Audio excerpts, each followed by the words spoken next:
As a child, we all long for a hero. As a society as a whole, we search for that leader that can be our hero. But as we mature and as we grow, it dawned on us that the hero is inside every one of us. And in the world's social media, we all start at zero. And slowly we search deep within ourselves to find who we are. And we have that moment of truth where we embrace that the hero that we've been searching for has been there all along. It is living deep inside of every one of us. And we start embracing that journey and we become that hero that we search for.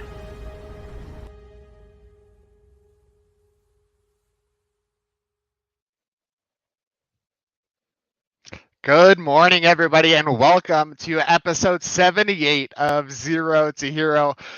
We got a little bit of a different guest coming at you today. You know, we talk to a ton of heroes throughout the Kansas City area every single week.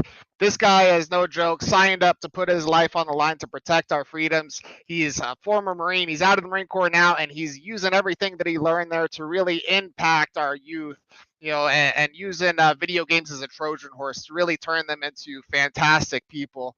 His name is Cesar Duron. He is the founder of GlitchCorps esports team. So let's go ahead and bring him in. Cesar, how are you today, man? Hey, I'm doing good. Thanks for having me. I am excited to talk to you, right? You're a brother of mine, so we share a lot of those same core values, right, that you're bringing into these kids' life. So tell everybody a little bit about, the Trojan horse that is GlitchCorps and how we're really transforming these kids, man. Yes.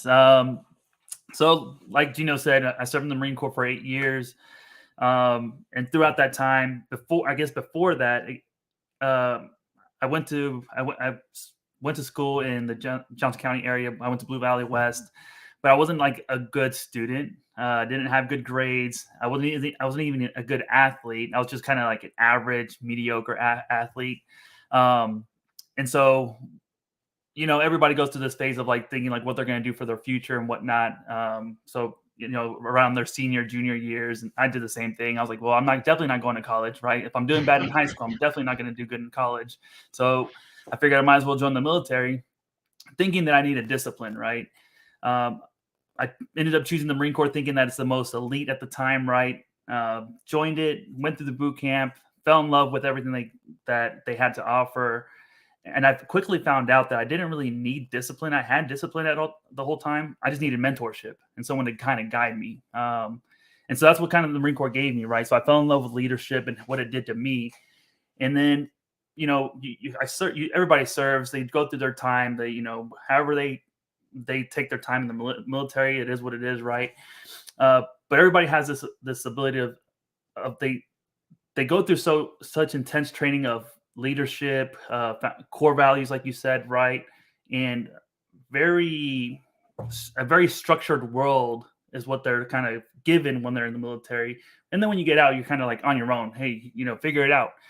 And so I was trying to figure out what I wanted to do after I got out of the military. And I was thinking back, I was like, okay, what can I do to impact my community? Because I wanted to get back into something bigger than myself.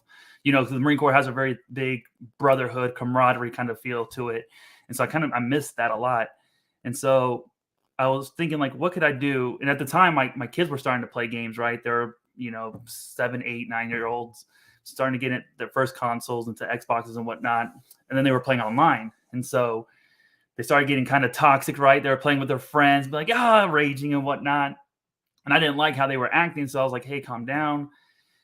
And then at the same time, I decided to go to college to Park University. And at that time, there was a game called League of Legends, which is one of the most popular esports titles out there. By no means I'm like one of the best players. I'm just like an average player too. Okay, so I'm not the best esports player. But I tried out for their esports team, and I just ended up getting a scholarship for it, because they needed people for it. And it was a good experience because me, as an older person, served in the military for 8 years, going into the college scene with 18, 19, 20-year-olds, right? And into esports, even that, a lot of the players there have never played in a traditional team. And lucky for me, I did play football when I was in high school, and I did track and did those sports. But the Marine Corps definitely teaches you a lot about teamwork and small unit leadership and whatnot. And so a lot of the players, they ended up coming to me, asking me for advice on life in general and whatnot, how they should communicate with each other. And so I kind of started realizing, like, at their age, they probably should have learned these things, these kind of soft skills of, how to communicate, persevere through hardships and whatnot a long time ago. And that's really what the essence of traditional sports is, right? To develop kids to have those intangible skills so that way they can transition over to their future lives later on. And so I kind of saw this like need for gamers really to kind of develop themselves. And so I ended up holding off school for a little bit, and then I ended up starting up GlitchCorps. It's been like 2 years in developing in my head of like, how am I going to do this? What kind of concepts are needed? Lucky for me, I was in an industry where I was able to help other colleges build out their esports programs, and just by guiding them and whatnot. Just because I'm assuming because I'm a little bit older, I understand the what a college would need, how to coach and whatnot. Just from Get a little life experience. Yeah, right. And I think that whenever I spoke to administrations, they understood like, hey, this individual is coming from the military. He understands the structure. He's not coming as a college student that has no other responsibilities but going to school, right? I'm not saying that no college student does have responsibilities, but for the majority of them, their main responsibility is just making sure they go to class on, for college, right? Working. And so I think what that kind of like was like a storm brewing, basically, of everything that was happening, kind of guided me to develop GlitchCorps. I was able to talk to coaches around the country and asking them like, hey, what's the biggest problems and obstacles that you're facing right now with your program, from your students, from your players, to just even talking to administration, how to get more support from them. And a lot of them gave me a lot of feedback, and it all boiled down to like the mindset of the player. Whenever they got them into their program, they had to basically retrain them to be a competitive athlete, or we call it athlete in our industry. But they do the same thing. They spend a lot of hours throughout the day grinding, modifying or enhancing their skill, developing their skill and whatnot, and then they're expected to compete. On top of that, they're also going to school, right? And so, but they got scholarships, so they're expected to perform at a higher level, and also conduct themselves as like a collegiate athlete at this point, right? And so it is pretty hard for a lot of college students that are transitioning from like their high school world to college, and then expected to not only do academics but also compete, follow a coach, listen to a coach and whatnot. And so a lot of those concepts that the coaches were expressing their challenges and whatnot to their programs, I kind of took that, a little bit of mixture of the Marine Corps structure, right, and created GlitchCorps. So now we have a program that every student, before they become a member, they have to go through a 10-week program where we go over concepts such as mindset development for esportsmanship, right? Equivalent of sportsmanship, but we call it esportsmanship. We work out every session that we meet up. We teach 5 core values: community, ownership, respect, perseverance, and strive are our core values. And we kind of teach them a very basic foundation from boot camp. And then we take that, and then there's a rank structure associated with it. So rank 1's all about their development and their gameplay. Rank 2 is all about teamwork and leadership. And then after that, they're allowed to compete in 18 and under youth league. But nobody's allowed to compete until they have all those prerequisites done, and they can, just so that way they can't say like, oh, I didn't know this. And it also shows like what kind of a tenacity they have to kind of persevere through the program to see if they actually want to compete. Because at the end of the day, I want to develop competitors, not just casual gamers.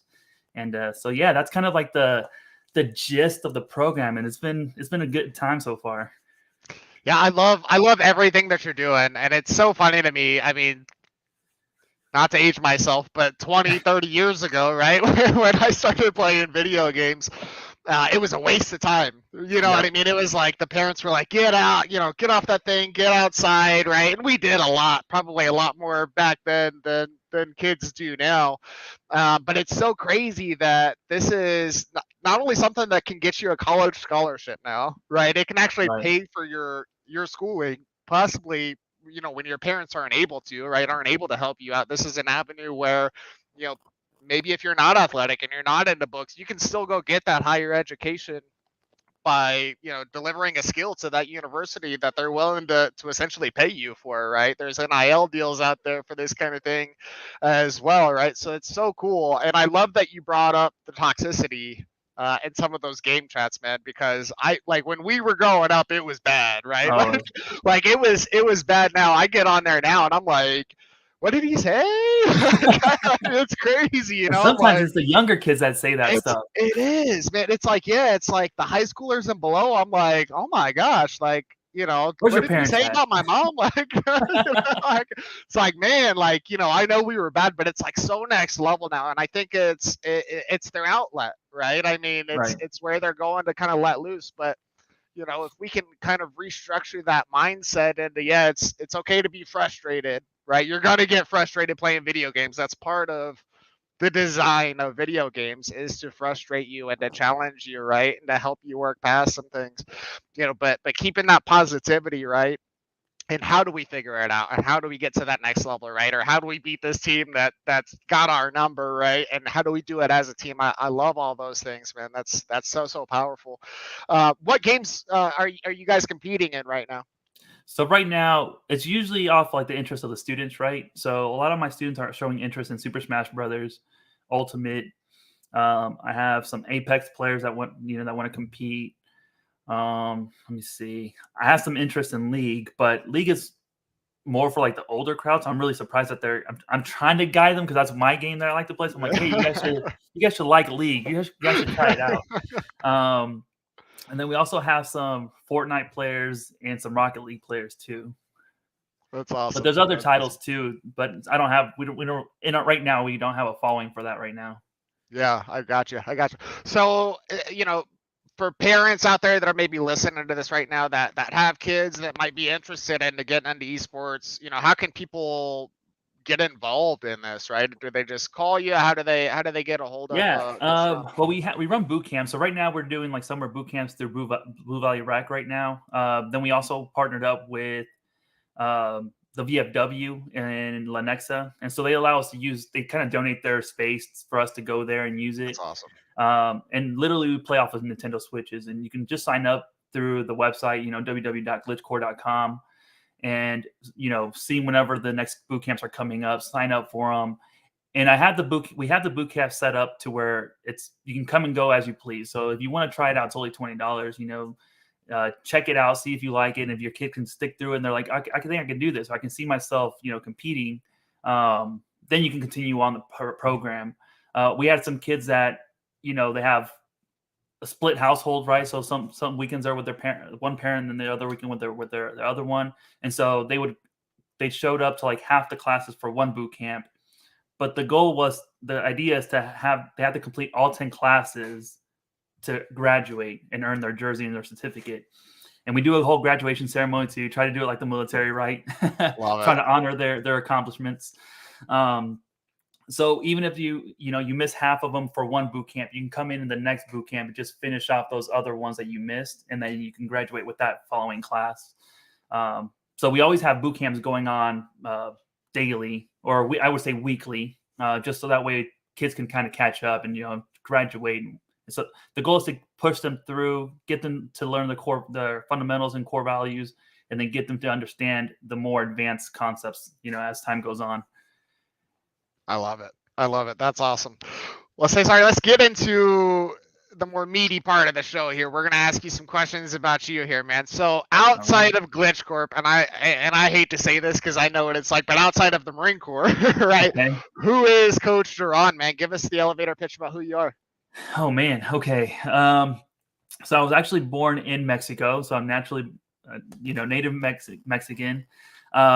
Was really hardcore, like proud Mexican, all the way up till I joined the Marine Corps. So I was like that one Mexican kid, and I ended up going to Spring Hill. So like, for those of you guys that know, Spring Hill's out in the country, right? And I was like me and like my sister and like 2 other people were like the only colored people out there at the time. And I thought that was special at the time. I didn't think anything of it. I didn't think any racism or anything like that. I was just like, man, this is really cool to be, one of the only ones here. Yeah, and I had a good time there. But I ended up going to the Marine Corps, and they actually, you get that American pride for serving your country and whatnot. And, you become like all 100 for it. And now I'm 100% American. So when people ask me, hey, what are you? I'm like, I'm American. Like, that's my race. It's American, right? Yeah. But yeah, so that's who I am. Let's see, who am I? Oh man, that's a tough question. I love to lead. I think that's one of my biggest passions is leadership. Just because what the Marine Corps did to me, a lot of my development has been through the Marine Corps. So like a lot of my experiences is from that, and I had a good time while I was in. And a lot of experiences that were good and developed me to become a better version of myself. By no means, I don't think it's for everybody. I do think everybody has to make their own path and choose. So I'm not trying to promote the Marine Corps to go join it. But I will say it was good for me, But yeah, man, I like to stay active. I like to work out. I love to listen to music to kind of zone out. I like to play video games, especially with my friends that I served with. That's kind of like our way to kind of connect and whatnot, stay connected. We play a lot of video games to do that. Let's see. Yeah, well, I have 3 kids. We have a blended household. They are kind of like I wouldn't say guinea pigs, but I kind of test out a lot of my theory craft around them and whatnot. Yeah. And if I can get them to see the aha moment in them, that little spark, I'm like, okay, this is good. Let me keep this content. I'm going to teach it to other kids. Yeah. And they're really good helps. They're really good helpers, because whenever I teach my classes, if I get too complex in the way I communicate some concepts, so they're kids too, so they're able to take that concept and kind of rephrase it so that way the other students could understand that are their age. And so they help out a lot. It's super cool. And I've definitely seen them develop their leadership abilities throughout this whole process of, having them in my classes. And so that's really neat to see as a parent, to see them develop, over time. Yeah, I feel like it's hard having a dad that's a Marine, man. I think my kids feel that, because we get into these explanation modes, like you dragon, my oldest son, he said that he doesn't like whenever he gets in trouble by me, or if he gets in trouble and I find out, because I just go into a long lecture mode. And I don't let it down. Yeah, man. I'll see my daughter just glaze over. I'm like, oh, I lost her. It's gone. She's gone. She checked out a minute ago. It's so funny. Yeah, no, I mean, I think you did sum it up, right? And obviously we can't really separate that Marine right out of there, because it does become quite a bit of who you are, like you said. I mean, it's not to go to the cliche line about the Marine Corps, but once and always, right? Once a Marine, always a Marine. And it really is true, because it really does define your character. And I think it's, it takes, I always tell people it took me just as long being out of the Marine Corps as I was in to get back to some sort of sense of normalcy for civilian Gino, you know what I mean? Yeah. But that part of that Marine part never really left. It's just now I know I can relax a little bit more. I'm still working on that, man. It is that is the tough part, I think, of for veterans, when they get out, the transition, right? I think that's the hard part for them to figure out who they really are. Because again, however long you served, you've been told what to do for that whole time, and they instill a certain mindset into your head, this is who you are now. You engrave it into your heart. This is who you are, no matter what. And you're like, okay. And then all right, bye. After you're done serving, all right, bye. You're on your own. I thought this was who I was. Right. Yeah. No, that loss of identity, and like you said earlier, refining that purpose, I think is very vital for veterans getting out of any branch of the military, but I think a little bit more specifically, and especially the Marine Corps, right? Because that is so much more ingrained. We actually had Emma Toops on the show a few months back, who does great things with the veteran community and transitioning veterans out. So shout out to her. She does some awesome things out there. But yeah, man, leader, a dad. I think you nailed all those things perfectly. Let's get on to the next question here. I'm going to ask you. So you've been running GlitchCorp for a little bit now. You started some social media channels out there, and you started all of them at zero, right? Which is where the theme of this show comes from. So talk a little bit about that journey and starting from nothing to where you guys are at now. What I think in esports too, especially there's in the world of gaming, Twitter's like the number one way to get pass information through there. A lot of gamers use Twitter, right? I was never a Twitter user, so I never even thought to have a Twitter. I never even really checked on Twitter. Really, I usually get my information from coaches or other people that are in the industry and whatnot through just email, just because or LinkedIn more than anything, right? As a professional. And then I had a buddy of mine. He's like, hey, do you have? When I told him about GlitchCorps, he's like, oh man, this is a good idea. Do you have your Twitter? Let me check out your Twitter. And I'm like, no, I'm not going to use a Twitter. What the heck? And he's like, no, you need to lock it down because dude, this is such a good idea. Someone's going to take it from you. So I'm like, so I created a Twitter. I don't think I have anything on there except for my logo picture yet. But I'm mainly a Facebook user, right? Like I think I'm 33 years old, right? So I think my age group, we're so used to using Facebook or Instagram, depending on what you do. I was never really a good picture taker, so I never really used Instagram. So Facebook was my way to kind of keep in touch with my friends from like high school, from the Marine Corps, from different places that I've visited apart from business, right? Business is more like LinkedIn. But usually I just connect more on my professional side with LinkedIn, but it's more like to figure out what's going on in the industry. How's everybody doing? What's the hype right now, with esports? And then I use Facebook really to post maybe like once every other week, maybe. Like our boot camp's coming up. And I know that's not very good because it's super hard when you have when you go from a personal Facebook usage of you can watch people's stories and stuff like that. And then I was telling you earlier, every time I took a picture and try to edit it, I thought it looked good. But the moment I put it in that little frame where it says ready to post or, post your post here, it looks so sketchy to me. I was like, no, I can't do it. I can't post this yet. I need to have an editor or something look at this. And then, you procrastinate for so long and then you end up not doing it. And then finally one day you're like, all right, I'm going to post one thing today. And it's just your boot camps. No, I love that you bring that up though, because I think a lot of entrepreneurs go through that similar journey at the beginning, of man, is this good enough? Can I really get it out there? Kind of like what we were talking about before. And I actually got this from Meta was here doing a small business workshop at the Abbott. Gosh, I want to say October, November, and they were like, just post it. See what happens. Just post it, And I was like, you know what? That's kind of it doesn't have to be perfect, get it out there. So, yeah. But I love that. I think a lot of people do go through that struggle, right? Because it's media, right? If you take the social aspect out of it, it's media that you're putting out on yourself. So I think a lot of people feel like it's really tooting their own horn, or some people just get self-conscious about how they look. So it's good to hear, for entrepreneurs here, that there's other people out there that are dealing with the same stuff that they deal with, right? Yeah. So I appreciate you being open and honest about that, man, for sure. And the LinkedIn is huge. It's really interesting too. The content, it used to be before, LinkedIn was you only post business stuff. If you post business stuff or outside of business, it's frowned upon. And then Instagram was you only post fun vacation pictures and food, right? And then Facebook was the media or social media where you can tell people about your life. Those lines are blending so crazy now, right? Instagram is becoming more business focused. Facebook dies, it seems every 3 weeks in our industry. That's what people say, oh, Facebook's dead. Oh, it's back, So who knows what's going on with that, but it is demographics.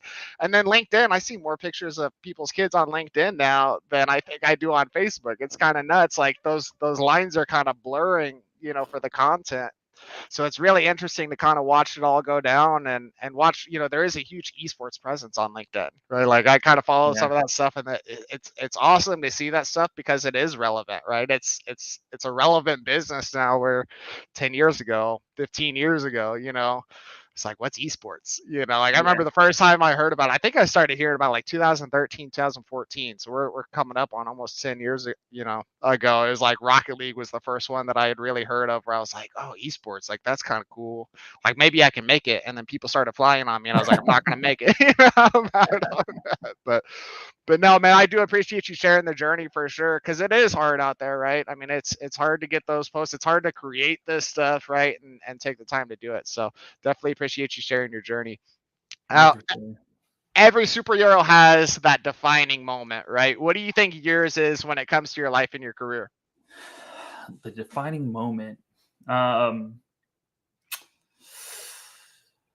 man, that was a tough one too. Asking you the hard hitters today. Yeah. Okay. Oh man, I think one of the defining moments was finally pulling the trigger on GlitchCorps. Yeah. And I don't even know what caused me. I think so Celeste, my girlfriend, she's just like, just do it. Just go ahead and try it. What's the worst that can happen? And lucky for her, I'm lucky to have and blessed to have her, because she was able to I was able to lean on her to, like, for some financial support, to be like, all right, hey, we got this. I'm like, do we have this? And she's like, no, we're Are you good. sure? And I'm like, all right, I'll pull the trigger. And so she allowed me to actually, go for it. And like I said, the concept's been brewing in my head. The idea's been brewing in my head for like the last 2 years and I started it up in September. So 2 years before that, that's when I was kind of like, I think 2019 is when I was really like starting to think about it, and started putting in content together in my head, or on, random Google documents and whatnot, typing out like, oh, this would be cool to put in there. And so I had a lot of content already and ideas, and just trying to figure it all out, and finally say, all right, I'm going to figure out the logo. I'm going to, put it out there, create the website. And then I think that was my defining moment. I want to say in around September of last year, when I just paid for all the programs, I guess, like paid for the Squarespace, and, I take it back. I had somebody create the website. So I paid like $1,000 for the original website, and it's modified it so much since then. But yeah, so that was like my biggest Just diving in. defining moment for this bad boy. Going head first. I love that, man, for sure. Yeah, that's a big investment for something where you're like, this is gonna work, right? I don't know where we're going with this, right? It's funny, we were talking with we've got our digital first shorts coming out right now from J29. We had Mitch Case from More Than a Meal on, and he was talking about if you're not embarrassed from where you came from, you waited too long to start. You know what I mean? And I was like, man, that's so powerful when you really think about it, right? Like if you just sit on it and then you start something and it's like perfect out of the gate, it's like, man, what were you waiting for? Like it doesn't happen, right? So, or you waited too long, right? So if it's like, man, you can't look back at like where you came from and kind of almost feel sick about it a little bit, right? It's like, you waited too long to start, just get in there and start doing it. So I love that, man, just taking that leap. That's a great moment for sure. Now, all superheroes have attributes, right, that kind of define who they are. What do you feel are the attributes that really define what a hero is? I think integrity, selflessness, dedication to something bigger than themselves. I think those are some good attributes for them. Absolutely. Apart from like the superpowers, right? Like right. Flying, laser sight. Yeah, no, I mean, and even with those superpowers, right? If you don't have those core attributes, right? I mean, heroes and villains aren't too far apart, right? I mean, they're very similar. It's just one goes one way and the other one goes the other way. I don't know if you've seen Megamind. Yep. Before, but it's kind of that same thing, right? Like they come from different spots. They both have superpowers, and then Megamind ends up going from villain to hero at the end because he's learning about himself, right? Figuring those different things out. So I love that, That is man. true. It's all about those core values, right? I mean, same with GlitchCorp. You know, you got to build up that foundation so that when they get those superpowers, they're going the right way, right? Yeah. That's Agreed. awesome. All right, last question for you here, Coach Duron. If you had to pick any superhero out there that relates best to Cesar Duron, who would it be? Tell us a couple reasons why. All right. Not to like, I don't want to sound egotistical. All right. So that's, I'll say Superman, but not in the frame of like, I feel like I'm the best superhero in the world. All right. But in the frame of like, feeling like I had to do something to help everybody around me. I love that. You know, Superman has that feeling like he wants to protect everybody, even his fellow superheroes, right? And he just goes into it. I feel like that's kind of like what I want to do. That's kind of, I relate to that. And also coming from a different, even though I'm coming from Mexico, right, to the United States, I always thought that I was like a Mexican version of Superman because he came from a different planet, came to Kansas, right, Smallville, Kansas. I love it. And so I was related to Superman a lot. Yeah, and it almost is like a different world, right? It's like next door neighbor, right? But it is quite a bit different when you end up right smack dab in the middle of America and Stillwell, Kansas, for sure. So I definitely feel that. I bet that was a big shakeup for you for sure. Well, Cesar, man, thanks for coming on the show. You have been absolutely awesome. I can't wait to see, you know, what the future holds for GlitchCorp and all the kids that are going to go through your program. It's absolutely amazing. How can people keep up with you? How can they follow you, get involved? What are some of the stuff you've got out there? Yes, like I said, Facebook's probably my most used social media. But if you ever want to check out like what's current or what's going on right now as far as classes, I would say go to the website. We do have a Discord. That's more for just getting basic information and more for my members. That's kind of our way of communicating with each other and whatnot. And we run the classes through there. Some virtual classes through there. But I would say Facebook for the most part if you're trying to go through the social media aspect. Cool. Yeah, so everybody get out there. If you want to get your kids involved, if they want to get involved, definitely hit up Coach Duron, man. You know, get them through that boot camp, right? Get them trained up, get that good foundation built up, and let them go have some fun, man. Coach Duron, man, I again, thank you so much for coming on the show. You've been awesome. Gino, I appreciate you. Thank you for having me on the show. It was fun. Absolutely. Anytime, man. Everybody out there, thanks for watching. Have a good day.